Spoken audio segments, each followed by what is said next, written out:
যে মাটিতে আবু সাঈদের মতো সন্তানের রক্ত ঝরেছে সেই মাটি আর অন্যায় সইবে না। কুড়িগ্রাম জেলা রেলওয়ের প্রতি ক্রমাগত বৈষম্যমূলক আচরণের প্রতিবাদে বিভাগীয় রেলওয়ে ম্যানেজার লালমনিরহাট আব্দুস সালাম ও রেলওয়ে কর্মকর্তা ফারুকুল ইসলাম মানিকের অপসারণ ও অনৈতিক কর্মকাণ্ডের তদন্তের দাবিতে মানববন্ধন ও বিক্ষোভ কর্মসূচি করেছে কুড়িগ্রাম জেলার সাধারণ শিক্ষার্থী, রেল, নৌ যোগাযোগ ও পরিবেশ উন্নয়ন গণকমিটির দায়িত্বপ্রাপ্ত সদস্যরা।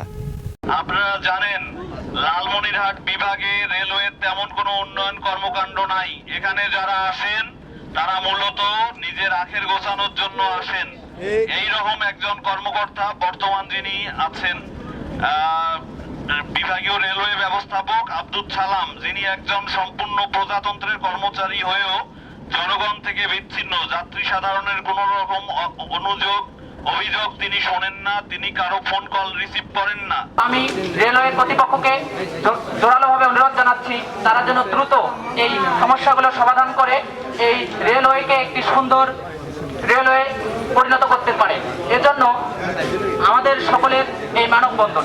কুড়িগ্রাম রেলওয়ে স্টেশন থেকে কুড়িগ্রাম রেলওয়ের মানববন্ধন ও বিক্ষোভ কর্মসূচির বিস্তারিত জানাচ্ছিলাম শফি আলম, তৃণমূল।